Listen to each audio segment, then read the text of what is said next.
তো বন্ধুরা, এখন আমি করবো একটা নতুন ভিডিও। তার জন্য আমার এই ঘরটা খুলতে হবে। তো আমি এখন এই ঘরটা খুলছি। খুলে আমার এই ঘরে সব থেকে আমার প্রিয় পাখিটা আছে।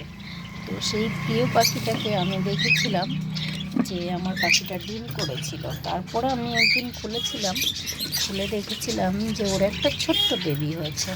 তারপরে দুদিন হয়ে গেল, আমি আর ওকে চেক করিনি। তো আজকে আমি ওর ঘরটাকে একটু চেক করতে এসেছি। দেখুন, এই যে ওপরটাতে এই যে ফাঁকাটা না, আর এই ওপরের ঘরের থেকে নোংরা পড়ে, তার জন্য আমি এই কাগজ কেটে তার উপরে মার্বেলটা চাপা দিয়ে রেখেছিলাম। আর বক্সটা উপর থেকে আমি খুলে দিয়েছিলাম নিচে, কারণ হলো ওপরে যখন ছিল বক্সের একটা দিকের কাঠটা ভেঙে গেছে। তো নিচেতে থাকাতে ওরা একটু ভালোই, আরও ওদের ভালো লেগেছে, সেই জন্য আমি নিচে রেখে দিয়েছিলাম। তো দেখা যাক বন্ধুরা, এর মধ্যে আমি এখন কী দেখতে পাবো আমি জানি না, তবে একটু একটু করে আমি খুলতে শুরু করি। আর এই যে আমার সব থেকে সুন্দরী রয়েছে এর মধ্যে, মহারাজা মহারানী। ও এই শোনা, এই জন্য মা বাচ্চা দেখাও। ও মা, দুটো বাচ্চা হয়ে গেছে। তো বন্ধুরা, দুটো বাচ্চা হয়ে গেছে আমার সোনার। এখানে আরও 3টে ডিম রয়ে গেছে। তো এই মুহূর্তে আমি হাত দেবো না এর ভেতরে, কারণ ওর মা ভীষণ রাগী। ওর মা খুবই রাগী। ওর মা এদিক দিয়ে উঁকি দিচ্ছে, এই যে তোমার সে মা বাবা দুজনেই এখানে আছে। তো এরা আমার বাড়ির সব থেকে সুন্দর পেয়ার, আর আমার বাড়ির প্রথম পেয়ার। আমার বাড়িতে যত লাভবার্ড আছে, এই যে দেখুন আমার বাড়িতে লাভবার্ড 4টে, এই 4টেও কিন্তু ওরই বাচ্চা, আমার এই সোনারই বাচ্চা। বড় হয়ে ওরা এখন উঠতে শিখে গেছে, খেতে শিখে গেছে, এমনকি অ্যাডাল্ট হয়ে ওরা ব্রিডিংয়েও আছে। আর আমার সোনার প্রতিবারই অফলাইন রোজি লুটিনও একটা বেবি আমি পাবই, এটা একদম আমার বাধা ধরা। তো এবারে আমি খুশি হলাম খুবই। আমার সোনার দুটো বাচ্চা ফুটে গেছে আমার মার। আমি সেদিন রেখে গেছিলাম, ডিম করেছে, যার জন্য আমি বক্সটা নিচে দিয়ে একটু আমার মতো করে নেস্টিং করে দিয়েছিলাম। তো পরশু দিন আমি এসে দেখেছি আমার মা তো একটা বাচ্চা করেছে, আজকে দেখি দুটো বাচ্চা হয়েছে সোনা।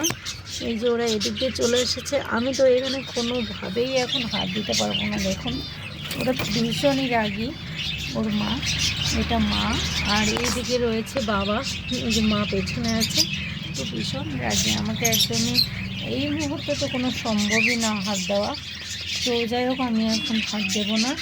ওরা ভালোই ভালোই বড়ো হোক, আর আমার আরও বাচ্চাগুলি সুন্দরভাবে ফুটে যাক। আর আমার পাখিটা সব কিছু খায়, সানফ্লাওয়ার, ধান, বাকি দানা, ডিম, ভাত, আমি সব কিছু ওকে ঠিকঠাক দিই। আর ওর আমার আজ পর্যন্ত ব্রিডিংয়ে বা বেবি নিয়ে কোনো সমস্যা হয়নি। ও আমার ঘরে খুব সুন্দর ডিম বাচ্চা করে।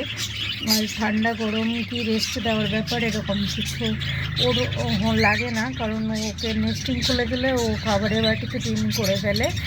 আর দ্বিতীয় কথা হলো, ও সব থেকে সুন্দর পাখি আমার বাড়িতে। তো হেলথ ফুড নিয়ে আমার কোনো প্রবলেম হয় না, সবসময় ওকে খাবার আমি দিয়েই রাখি। তো হেলথ ফুড নিয়ে ওর কোনো প্রবলেম নেই, সেই জন্য আমার ডিম বাচ্চাগুলোও আমি সুন্দরভাবে ভালোভাবে পাই। তো যাই হোক, আমার দুটো সুন্দর হয়ে গেছে, একদম নেদু নেদু। তো সবাইকে আমি দেখিয়ে দিলাম আমার দুটো বাচ্চা। যখন বাকি সবগুলো ফুটে যাবে আমি আবার সবাইকে দেখিয়ে দেবো। ততক্ষণে সবাই ভালো থাকবেন, সুস্থ থাকবেন। আমার ভিডিওটি সম্পূর্ণ দেখার জন্য সবাইকে অনেক অনেক ধন্যবাদ।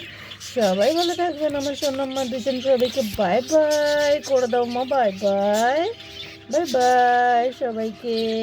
দেখা হবে অন্য কোনো ভিডিওতে আবার পরে। ততক্ষণের জন্য সবাই ভালো থাকুন। Bye bye.